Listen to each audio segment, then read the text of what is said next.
Hey again, peeps. Ham radio video. Been a while. Once in a while, I dink around on Reddit, amateur radio page there, and right on the top, when I looked today, was this question: how did we get to the point of volunteer examiners? So I opened that up in Reddit, and here's a photo of it.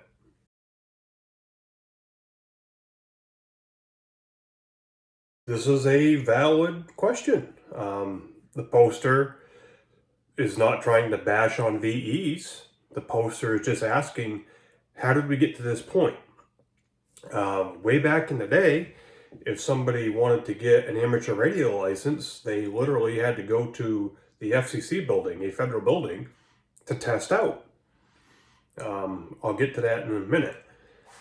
And now, volunteer examiners who earn not a penny do the examinations for free. So, understanding the context of this, the poster is like, why is somebody doing this for free to help the government?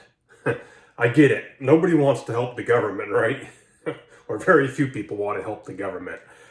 Understandable. So let's digest this just a little bit. I am a volunteer examiner. I have been one since 2008. And I've done quite a few exam sessions, and I have not made a penny doing so. Yes, I have volunteered my time to help the government. Okay, let's take the government out of the equation. Let's put the prospective or the current amateur radio operator who wants to upgrade into the equation. Way back in the day, the 50s, the 60s, 70s, and such, as I said, if you wanted to get into amateur radio, you had to go to the FCC building to take the test, or tests for each license class. And back then it was like 5 or 6 classes. So every time you wanted to upgrade, you had to drive and go do this. My former father-in-law, he's now silent key, he's dead. When he got his ham radio license way back in the day, that's what he had to do. He had to drive from northern Maine all the way to Boston, Massachusetts. How far is that? That's not just jump in the car and I'll be there in a half an hour or in an hour. That's northern Maine to Massachusetts. You're talking several hours and hundreds of miles of driving one way to go take a ham radio test. Then you need to go find a place to park in the freaking city and go take a test. Hope you pass it after going through all this trouble of getting there. And if you do, good. If you don't, guess what? You go home empty-pocketed, and now you're driving hundreds of miles back. Your dime, hours, miles, and you go home with nothing, right? Yeah, that's the way it used to be back in the day. Way back in the day, 50s, 60s, 70s, into the 80s, there was no internet. There were no cell phones. There was nothing like that for communications, right? You had a telephone, and it was landline. And newer folks, you probably don't know what long distance phone calls were. If you wanted to call somebody long distance, which basically meant outside of your local area, it cost you by the minute. So, even for example, there was in this immediate area outside of the exchange. So let's say your phone exchange is whatever. We'll go with 223. I like 223. And you live at a town border. A mile down the road, let's say your sister lives there. That's a different town, okay? Their telephone exchange is 762. 762 is a good number, right? Okay. That could be a long distance phone call because of how the telephone system worked. So to call your sister literally 1 mile away down the road, you had to pay extra money on your phone bill every month to make that phone call by the minute. That's how it was back then. My band teacher in grade school was like that. They weren't that close, but he had a general class license and he had family that lived on the other side of the state. They also got ham radio licenses. And he was one of the people who kind of, got me interested in ham radio when I was a kid, along with another teacher. And, he used to tell me those stories that's what they used for telephone was HF radio, 40 meters. And I believe it was Sunday afternoons. They would get together at a specific time on whatever frequency it was, and they could talk forever. There was no phone bill. So that was their telephone. That's how they communicated. Because, like I said, there was no internet. There was no nothing else.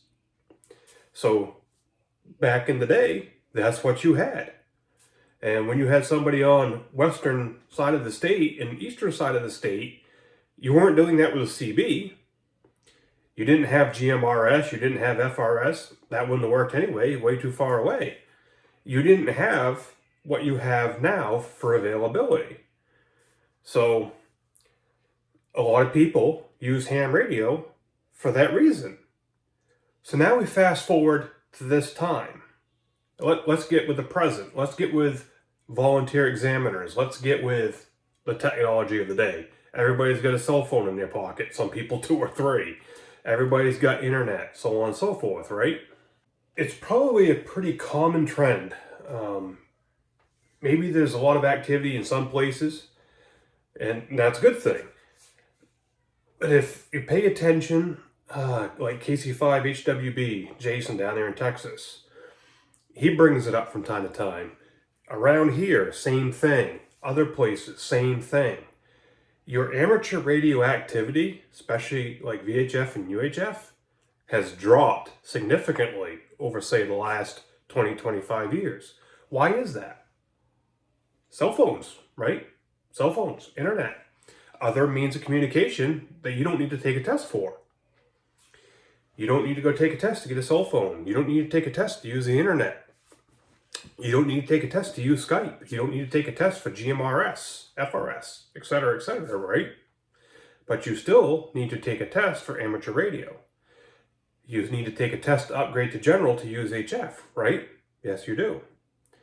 So, the ease of communication of I just go buy it and use it, and the convenience of that, what are more people likely to do? And right now, we have the convenience of ham radio exams. They can be done online. I've never done one online as a VE. I have no idea how that happens. I know some people who have. I personally have not. I've always done in person. But you have in-person exam sessions set up around the area, and you'll get a few people that show up to them. Okay, you get a few people, show up, get new tickets, they get upgrades, that's good. 6 people, maybe 10 people. All right, that's good. Then, what do you hear on the radio? Not much.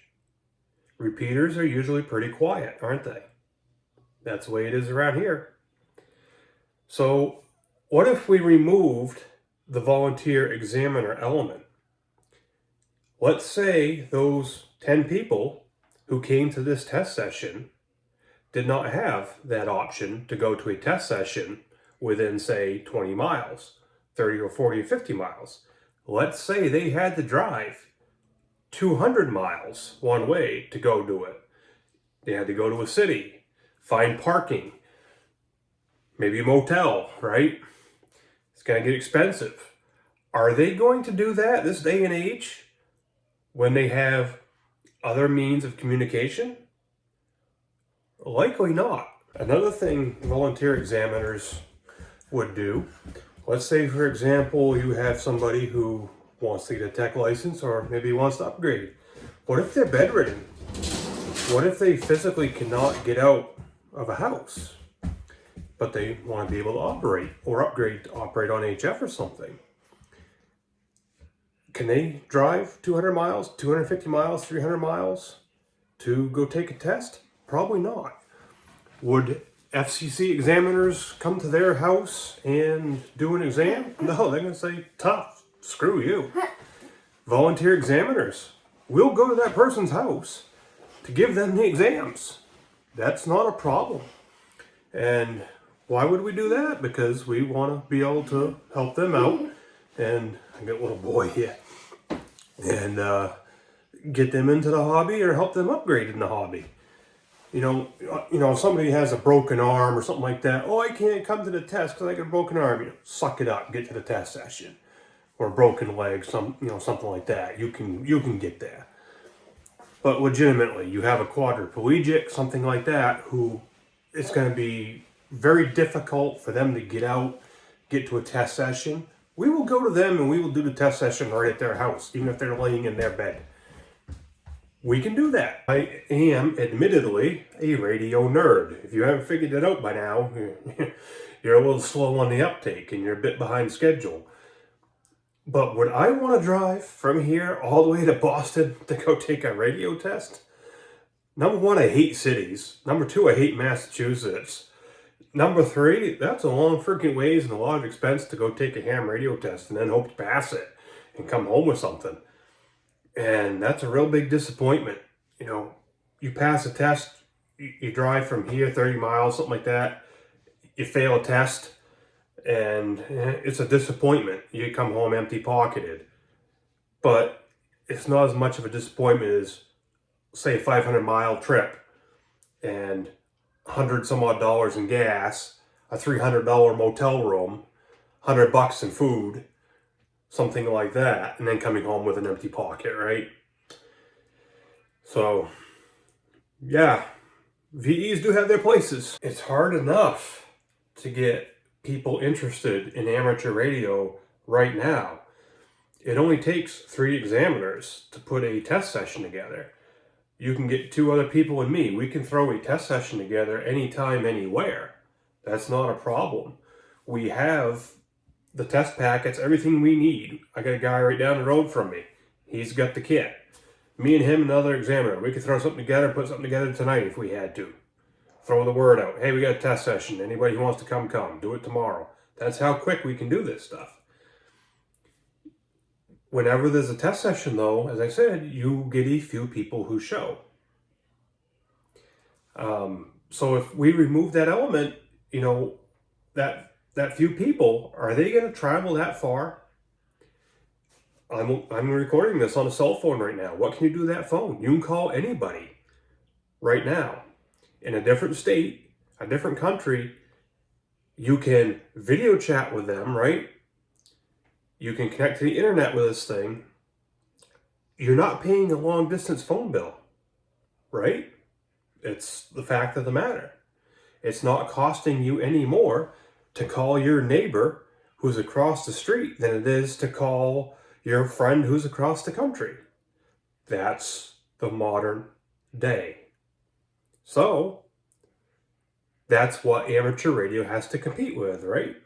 I can't speak for every VE out there. I ain't gonna try and speak for every VE out there. I'm just gonna try and say in general how I think most think. And we all probably think the same.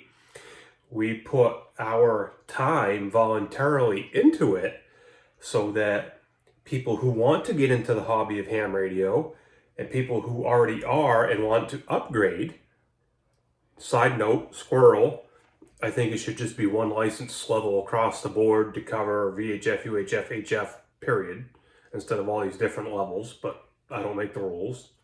Anyway, now back on track.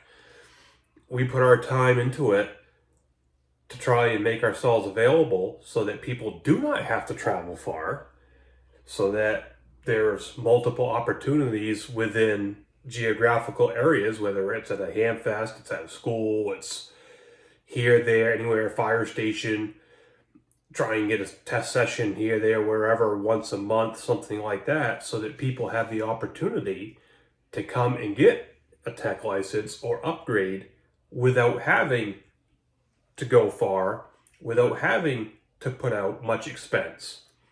It doesn't cost much to maybe drive 10 miles, 15, 20 miles, maybe 30 miles compared to maybe, basing from here to Boston, I think is 250 miles. You get a 500-mile round trip. You're going to want to stay down there. You're going to have food. You're going to have a big expense. So that's our way of trying to help get people into the hobby and keep people in the hobby with the hopes they'll actually operate. Get any questions about it, feel free to pop the questions out. And if you've got a general class or extra or an advanced, if you've got one of them still, and if you're interested in becoming a VE, it's really not hard to do that. VEs are always good to have. Catch you later.